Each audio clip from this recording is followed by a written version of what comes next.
Welcome back to our channel. Today we are doing our second episode of our little uninvited book talk recaps. So this is covering our third and fourth sessions. Our last video was numbers 1 and 2. Today's video is 3 and 4. So we'll be reaching back in the memory bank for this because we had to take a break for our trips and stuff. yeah, this was a while ago. We're just gonna talk about things we remember liking.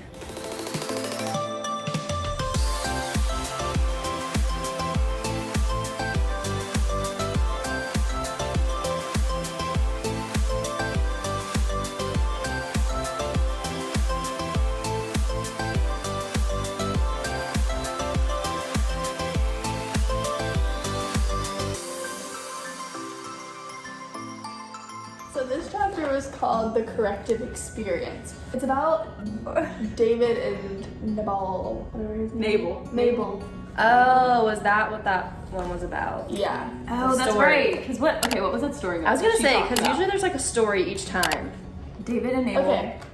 Basically, this. Wait, was this about Abigail. Me Too. Abigail. Yeah. Yes. It was. So this section is about like It's ringing a bell. basically like the Me Too perspective in like your relationships with other people. So like it was talking about in the Bible a girl named Abigail, and then David was her husband, right? No, Nabal was her husband. Nabal was her husband, and David. First of all, none of us had really ever heard of the story of Abigail until we read this. Yeah, and kinda Nabal crazy. was Nabal, his name physically, like the meaning of his name was fool. Yeah.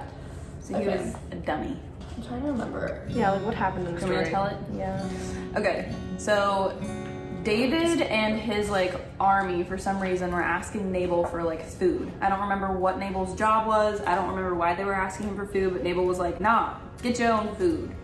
And so David like basically turned into the Hulk and was about to take him and like 4,000 soldiers to go kill Nabal and his family. So he was like, how dare you tell me no, I'm the king. And so basically because of like her husband's stupidity, their whole family was in jeopardy. So then Abigail ends up going out on her own to talk to David and is like, I'm sorry my husband was so foolish, let me feed you, let me kind of like heal these insecurities that you have and this tension between them. So basically it was like her humbling herself and the embarrassment that she could have felt from her husband to go make things right. So then Abigail saved the day. And basically, wasn't it, but like back to like the Me Too perspective of this, like apparently when, who was younger? What was it? I'm getting it. David. When David was younger, his father basically left him out of what was it? Like the choice to be king. Like someone came to him and was Out of like, the running. let me see all of your sons and like to choose who the king was going to be. And David was out in the fields and everything, and so he was left out, and then his father was like, these are all of my sons, like I don't have any more. Like, and Basically rejecting him. yeah, he was rejecting him, and he made him feel like that basically left like a wound, like a scar in him. So then that rejection with Nabal made that like come to the surface, and that's why he reacted so badly. And then when he was talking to Abigail, she was basically able to be like, me too. Like, I have To suffered. live with this idiot. I've had to live with him, and I understand where you're coming from. So she was able to calm the storm by saying, like, I understand and I relate, and I feel empathy for you. Yeah. Yeah, after looking through these like 3 chapters really quickly, I feel like the whole like theme of it is almost like we're on the same team, or like we're all in this together. Because in chapter 6, which was the first chapter of this section, it's called Friendship Breakups, and she's just talking about like a situation she had with one of her friends, and something I underlined says, we need to turn I's into we's, because it's not all about you, it's about the relationship. Yeah. So, I don't know. And then there's like this one quote that says, people who care more about being right than ending why did I? Whoa. People who care more about being right than ending right prove just how wrong they were all along. So, And kind of on the same ways that I remember underlining a quote that's basically saying like not only do we need to be there to support others, which is like a big movement in social media today, like girls supporting girls, like we're all on the same team. It also mentioned how we all have the same enemy too. Camille, are you taking a picture of the quote? She always has her sound on. So basically, not only we're not each other's enemies. I have that underlined. Yes. It's like we have an enemy, and it's not each other. Right. Not only do we need to be lifting each other up, but we also need to be reminding ourselves and each other that like we don't need to be fighting with each other or like comparing ourselves to each other, because there's bigger fish to fry. Yeah. Like whether or not you realize it, there is like a cosmic, unearthly battle happening for your specific heart and her specific heart. So there's no need to make things harder on each other than it already is, because like Satan is battling for each of us, and so is the Lord. And like basically it's just remembering like whose team you're really on, and we're on each other's team at the end of the day.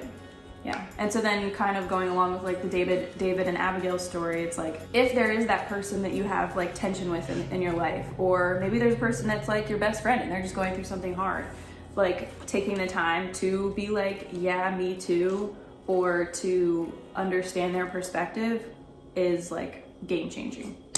The last thing that I noticed, at least in this section, I think, is something that I know I struggle with. So this like was a good reminder for myself. It said that Abigail refused to be a victim of her circumstance that she couldn't change. Instead, she changed what she could. So she couldn't change the fact that her husband ticked off the king. Like she couldn't change the fact that of what was already done. Like the past, she can't change that was her husband, especially at that time when women had the status that they had. Like there were things that were completely out of her control. But what was in her control was how she like moved forward and how she made people feel after the fact. And how she restored it. And she did that in a really healthy way. And I think there's a lot of times that I myself dwell on things that like that's just a fact of life. Like whether it's part of your body or whether it's part of like the season that you're in, it's where you are. And those are things that aren't changeable. So you might as well put your energy into something that matters. So then the other one should be 9, 10, 11, our most recent one, which would have been like almost 2 weeks ago. What was that video about? That was about Hannah. Because Hannah was here. Does anybody want to tell Hannah's story real quick? So in that one, typically like the lessons go along with the book, but she kind of tells like a biblical story to shed light on the topics. And that one was about Hannah. I'm trying to remember what Hannah's story was, so we can tell that quickly. But hers was like she couldn't have a baby. Oh. That's true. I should really think about that, because Hannah was here with her baby. Come on. So the story was about Hannah, and she was unable to have children, and she like really, really wanted to have kids. And so then her husband ended up going and having a child with their maid, because that's like what they did back then. If the wife couldn't have like children, 8 times in the Bible, which is so crazy. If the wife couldn't have children, then the husband would have children with the servant. Just throw in the B team. So then what was her name? Sarah? Was her name Sarah? No. The maid? The Or maid, the servant? it wasn't even in here, is it? No, it was like... Or did we just talk about Sarah, because that's another story that happened? Yeah, it also happened with Sarah and Isaac, I think. Anyways, I can't remember the like Servants' maid's names are name. usually weird. But apparently, like, the servant or maid would like throw it in Hannah's face that she was able to have kids and that she had kids with her husband, and kind of just like flaunting what Hannah didn't have.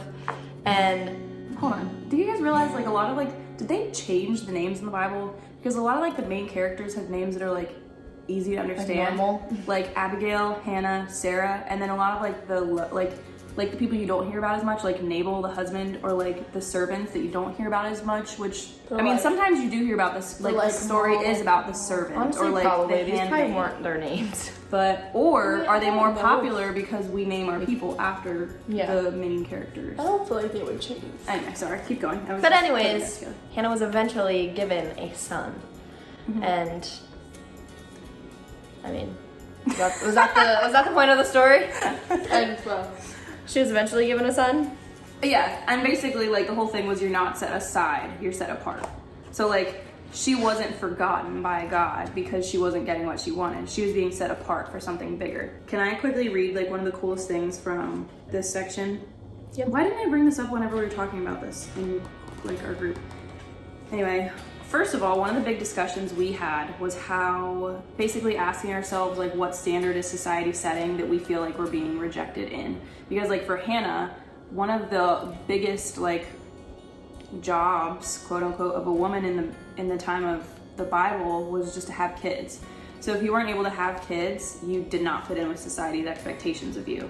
It didn't matter if you like were married to whoever, it didn't matter if you did this trade, like none of that really mattered if you couldn't have kids. And so I feel like we have come a long way since then, but that's still a big expectation for women today. And so we kind of just got into the whole like discussion of what society's expectations are for women nowadays and how we can try to like release ourselves of those pressures, which wasn't necessarily a part of what she was writing about, but I think it was just a good discussion because I think everybody has kind of different expectations for themselves, but there are some societal like root expectations that don't really change for women and don't really change for men. And so like what are those for you that you feel are like weighing heavily on you? But this section of the book, it was literally taken from a study, like a doctoral study, and it said rejection piggybacks on physical pain pathways in the brain. An MRI study showed that the same area of the brain becomes activated when we experience rejection as when we experience physical pain. This is why rejection feels like it physically hurts us so much, neurologically speaking. In fact, our brains respond so similarly to rejection and physical pain that Tylenol reduces the emotional pain rejection elicits. In a study testing this hypothesis that rejection mimics physical pain, researchers gave some participants acetaminophen, Tylenol, before asking them to recall a painful rejection experience, and the people who took the Tylenol reported significantly less emotional pain than the subjects who took the placebo sugar pill. Isn't that crazy?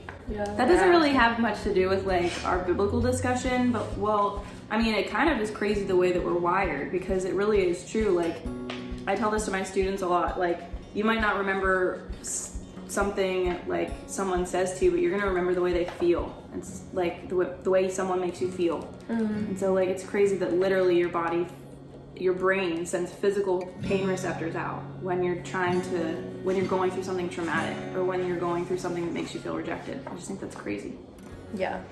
Anyway, that doesn't really go with our discussion, but if you're ever feeling pain emotionally, take some Tylenol, I guess.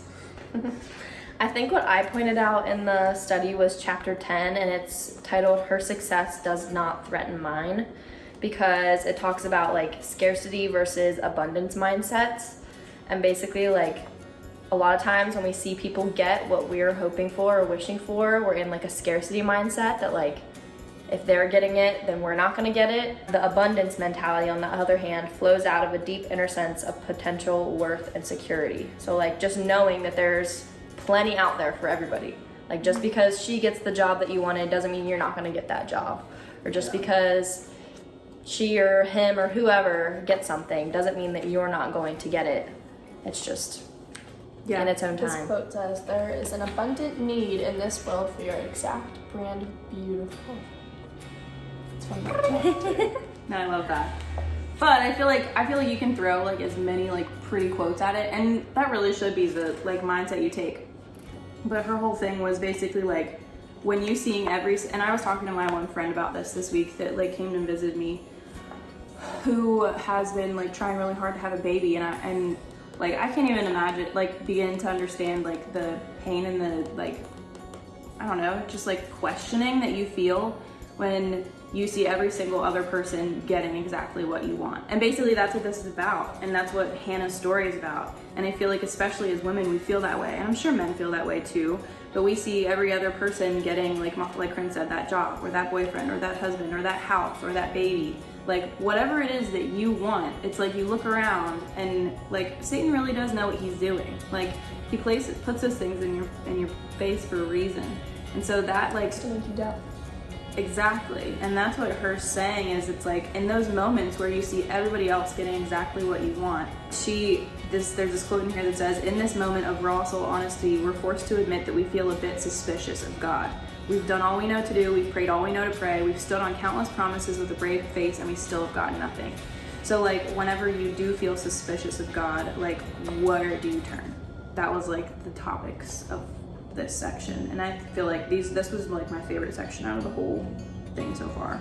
Yeah, and kind of another topic we talked about, like comparing success, and something she talks about in the book is like through social media, and how she found herself like on social media and constantly like comparing herself or her like success to other people's success on there. And she said that she kind of just like got rid of social media until she was able to like go on there and see what other people were getting and be happy for them, because then like over here it says, when she does well, we all do well. All tides rise when we see a sister making this world a better place with her gifts. So like it's kind of just, it's really hard because I know we all like compare and we all like view things that way. So to like go on social media and like see someone like doing so well and getting like everything, to like switch your mindset and be like, go like, good for you, like I'm so happy for you, actually, like, is like, yeah, like I'm sure like that takes a lot of practice, because that's like not your immediate reaction, which is like why aren't we just happy for that person? Because we're selfish. Yeah. Because we're human. But yeah, it is hard not to be like so self-focused. Because like we live in a world where like we only know our perspective, so why wouldn't we think about ourselves? But like the whole Bible and the whole image of God is like a flipped kingdom, where we shouldn't even think about ourselves, which is so hard, like basically impossible, like next to impossible not to think about yourself at all. But really like every single day, every action we take should be others focused, because that's really the goal of what God wants for us. And so it's kind of just, it's really daunting to try and live up to that task. And I saw this quote this week. It was like, what if you woke up, and I'm sure other people have heard this before, it's a common quote, but like, what if you woke up tomorrow with the things you were thankful for today? So even if you don't have whatever X might be, like if you don't have that one thing that you think that you need, or you haven't gotten it yet or whatever, like think about the things that you do have so far. Like she made a little list of gifts. And it was like, you have the gift like of being made less. So in this season, if you're not getting what you want, like the Lord says that it is a gift whenever you make yourself smaller so that others can be made bigger. So like you have the ability to practice that, the gift of being lonely, which like that, like you don't often see that as a gift, but like whenever you've got 6 toddlers running around, like you're gonna wish that you had some time to be lonely. So like taking that time to be like, man, I don't have anything else to focus on right now but myself. The gift of silence and quiet, and like all these gifts that like you don't even think about and that you're not even like really thankful for right now, but really you should be thankful for them. Like just kind of, again, it's all just a shift in perspective, I think. And then the last thing I can think of that we talked about that I thought was really good was in the last chapter, and it says it's good to ask the what questions, but less helpful to ask the why questions. So it's really just like rephrasing all the questions you might be asking to what instead of whys. So like some examples they gave is, what is one good thing I've learned from this? What was one downside to this situation that I can be thankful is no longer my burden to carry? So instead of just asking like why, and trying to receive answers, kind of just like rephrasing and putting what at the beginning of the sentence, and like thinking like, what can I get from this, instead of like, why did this happen? I think it was kind of funny. She ended chapter 9 by saying, basically talking about like her legs and her thighs, which is like an insecurity that she has. And she said, maybe my legs were built for more stability. No gentle breeze is gonna knock this girl over, that's for sure. And then she went on to say, but that doesn't matter, because that's about the time Jesus will remind us that thighs aren't something we'll ever think about in eternity. So it's like, what are the things you actually are gonna think about in eternity? Like you're not gonna be thinking about the house that you wanted, because you will have like heaven. You won't be thinking about, and honestly, I don't know what the like decision on this is or what biblical truth can back this up, but like, I don't even know that there's marriage in heaven. Like I don't know that there is like, that you have children in heaven. So it's like, I know like hopefully you want your kids to be there, but I don't think you give birth, and like I don't know. Like heaven is such an obscure thing, and I think that's why it's such a blessing, is because we don't know about it yet. But like when you get to heaven, what you will be focused on is like being with your God. And so like, what things are you worried about that are not going to matter in eternity? So yeah, I feel like it's always kind of scattered when we talk about just like the main part. But hopefully you can take something from it, and it can give you some sort of like, just something to chew on this week. Something to think about, something to work on with yourself. Definitely makes me think. Yeah. Just kind of like shifts your perspective and your mindset a little bit. Because where the mind goes, you go also. I'm holding feet. Your toes are cold. Ew. Anyways, thank you guys so much for watching. We hope you enjoyed. Make sure to like and subscribe and hit the notification bell. We hope you have a blessed week, and we'll See you real soon. Bye, guys.